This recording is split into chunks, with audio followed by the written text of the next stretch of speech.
नमस्कार किसान मित्रों, मैं रामचंद्र देवांगन। मेरा यूट्यूब चैनल में आपका स्वागत है। मित्रों, आज मैं इस वीडियो के माध्यम से धान के प्रमुख रोग एवं उस रोग का रोकथाम बताने जा रहा हूँ।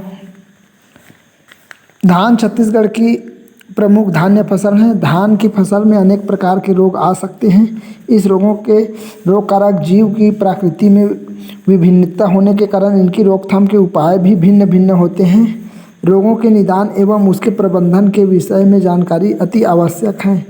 सबसे पहले हमें स्वस्थ बीजों का ही बिजाई करना चाहिए एवं बीज उपचार जरूर करना चाहिए। स्वस्थ बीज व बीज उपचार से आधा रोगों को खत्म किया जा सकता है। इस वीडियो में हम धान के प्रमुख रोग पहचान एवं प्रबंधन के बारे में जानकारी दूंगा। तो सबसे पहले बात करते हैं धान का ब्लास्ट रोग, जिसे झोंका रोग या तबाही रोग भी कहते हैं। ब्लास्ट रोग का रोग कारक कवक मैग्नोपोर्थ ओराज़्वी कवक है। यह धान का लगभग सभी किस्मों में होता है। लक्षण: रोग के विशेष लक्षण पत्ते पर दिखाई देते हैं। पत्तियां पर भूरे रंग के नाव या आँख के आकार जैसा धब्बे बनते हैं। बाद में पूरा पत्ता काले या हल्के काले रंग में हो जाते हैं और पूरा पत्ता ही सूख कर खत्म हो जाते हैं। इस रोग का प्रबंधन: स्वस्थ पौधों से ही प्राप्त बीजों का बुआई करना चाहिए। जुलाई महीनों के बीच तक रोपाई या ब्यासी का काम पूरा कर लेना चाहिए। देर से रोपाई या ब्यासी करने पर ब्लास्ट का संभावना बढ़ जाता है।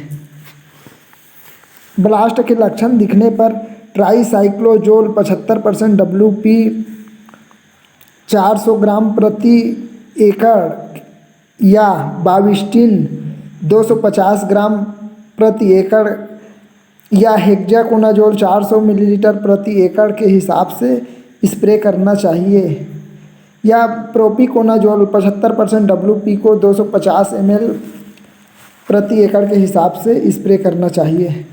दूसरा बीमारी का बात करें तो धान का दूसरा रोग है जीवाणुजनित पर्ण झुलसा रोग। इसे बैक्टीरियल लीफ ब्लाइट या BLB के नाम से जाना जाता है। BLB रोग जैंथोमोनास ओराज़ी PV नामक जीवाणु से उत्पन्न होता है। लक्षण: BLB रोग मुख्यतः दो अवस्थाओं में दिखाई देता है। ये शुरुआती रोपाई के 20-25 दिन बाद या बाद में भी हो सकते हैं। शुरुआती में पत्ते में और बाद में तना में इस रोग का सिम्टम कुछ इस तरह से दिखाई देते हैं।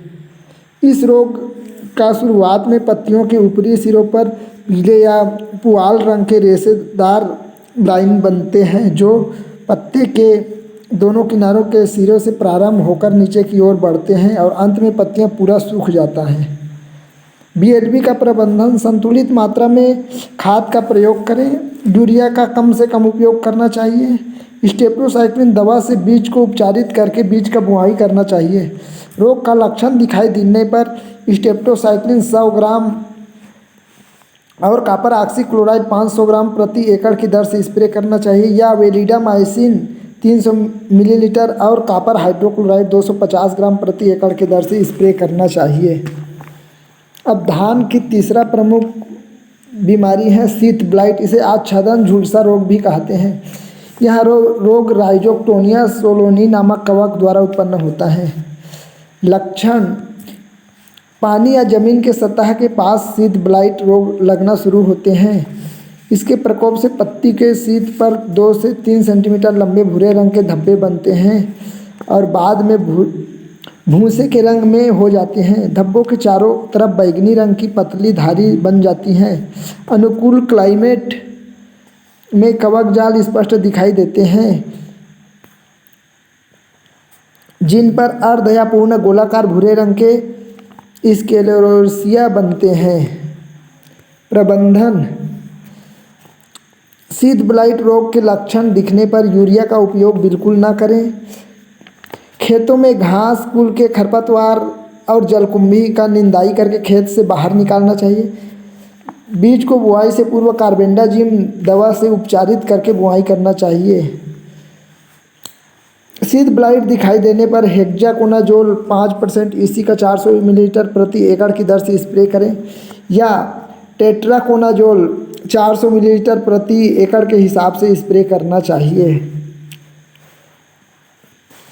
धान के चौथा प्रमुख रोग है कंडुआ रोग या हल्दी गांठ रोग। इसे छत्तीसगढ़ी में लाई फूटना भी कहते हैं।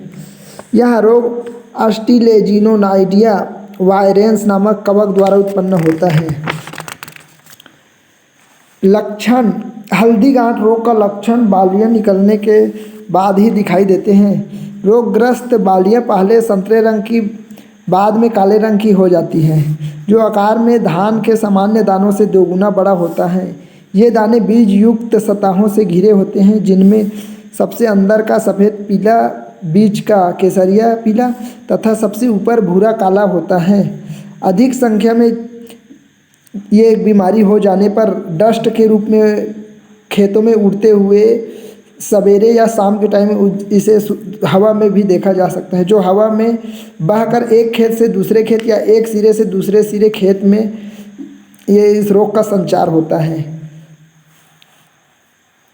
प्रबंधन: हल्दी गांठ रोग ग्रस्त बालियों को सावधानीपूर्वक खेत से बाहर निकालकर जला देना चाहिए, ताकि इसका संक्रमण दूसरे बालियों पर न हो। रोग के शुरुआती लक्षण दिखाई देने पर अजोक्सिस्ट्रोबिन 25% ईसी 200 मिलीलीटर प्रति एकड़ या क्लोरोथाइनोनिल 75% WP 250 ग्राम प्रति एकड़ या प्रापिकोनाजोल 25% WP 250 ml प्रति एकड़ या टेट्राकोनाजोल 300 मिलीलीटर प्रति एकड़ की दर से स्प्रे करना चाहिए। पांचवा धान का प्रमुख रोग है भूरा धब्बा रोग। यह रोग हेलमिनोथोस्पोरियम ओराजी नामक कवक से उत्पन्न होता है। लक्षण: यह एक बीज जनित रोग है। इस रोग के कारण पत्तियों पर गोलाकार भूरे रंग के धब्बे बन जाते हैं। ये धब्बे आकार में बहुत छोटे होते हैं। धब्बों के चारों तरफ हल्की पीली आभा बनती हैं। पत्तियों पर ये पूरी तरह से बिखरे होते हैं। प्रबंधन: भूरा धब्बा रोग बीज जनित संक्रमण को रोकने के लिए थायरम या कैप्टन दवा से बीज को उपचारित करके बुआई करना चाहिए। मैंकोजेब 400 ग्राम प्रति एकड़ या टेबुकोनाजोल 250 ग्राम प्रति एकड़ इसकी दर से स्प्रे करना चाहिए। छठवां प्रमुख रोग है खैरा रोग। खैरा रोग जिंक के कमी के कारण होता है। लक्षण: इस रोग पर निचली पत्तियां पीली पड़नी शुरू हो जाती हैं। बाद में ये पत्तियों पर कत्थई रंग के छिटकवा धब्बे उभरना शुरू हो जाते हैं। रोग की तीव्र अवस्था में रोग ग्रसित पत्तियां सूखने लगती हैं, कल्ले कम निकलते हैं और पौधे की वृद्धि रुक जाती है। प्रबंधन: धान रोपाई या ब्यासी के समय 5 किलोग्राम जिंक सल्फेट प्रति एकड़ की दर से खाद के साथ मिलाकर डालना चाहिए। रोग दिखाई देने पर जिंक सल्फेट चिलेटेड 12% का 200 ग्राम प्रति एकड़ की दर से स्प्रे करना चाहिए एवं 1 सप्ताह में इसको दोहराना चाहिए। तो मित्रों, मेरा ये वीडियो कैसा लगा मुझे कमेंट करके ज़रूर बताइएगा। धन्यवाद।